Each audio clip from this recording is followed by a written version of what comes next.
We're counting down to another celestial celebration here in Western New York. A month from now, we will witness a partial annular solar eclipse. Now you can see here, we aren't in the path of totality like places in Canada and spots in Russia, but we will get to see some of this, we hope. Yeah, so mark your calendars for June 10th. Local astronomers are describing this as the weirdest sunrise ever because of when it will happen. Yeah, so if you get your special equipment, you can get up early and safely check it out, we hope. Of course, that depends on a lot of different factors. So what should we all expect? Joining us live right now to talk about this is Tim Collins, manager of the Kellogg Observatory at the Buffalo Museum of Science. Thanks for your time, Tim. Good to see you. Oh, good to see you too, Michael and Kate.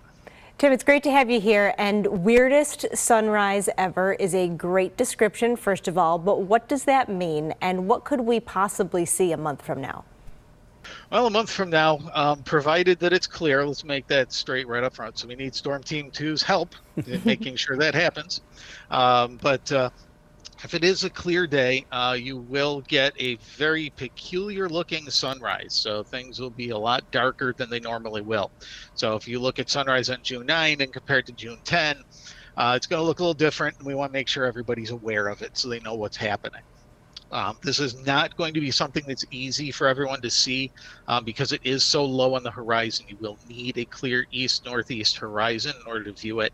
And at sunrise at 5:36 that day, the sun will be rising 78.8% eclipsed by the moon.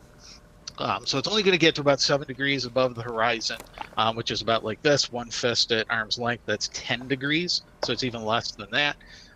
So it nonetheless is still pretty spectacular to see.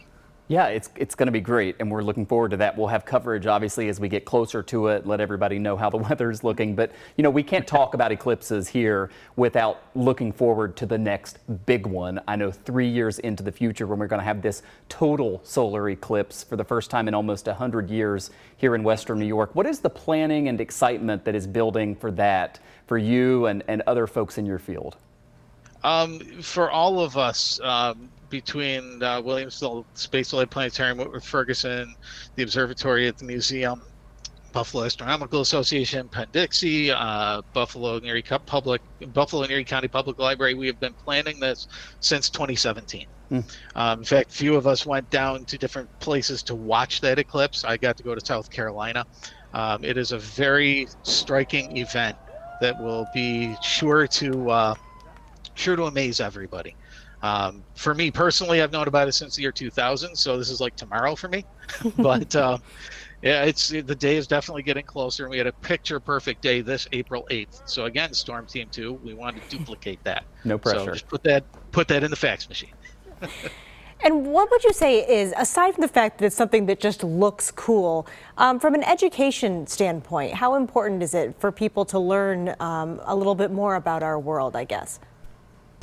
It's very important because eclipses are probably the most spectacular thing that you can see, that you can plan. You can't really plan many other celestial events like that. And it really gives us an idea of teaching people how to calculate how big the moon really is, how big the Earth is. You can actually calculate that from the eclipse. And then just in general, it just gives you a great window on how the solar system works.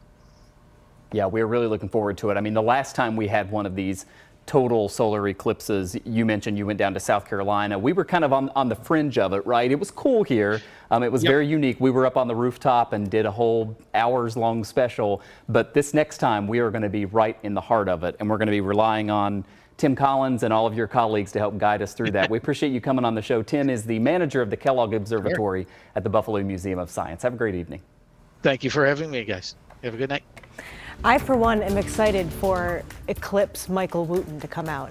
Listen, I get pretty nerded out over this kind of stuff. Mary Alice, Patrick Hammer, and I were literally up on the roof for hours during the last one covering it. We'll set your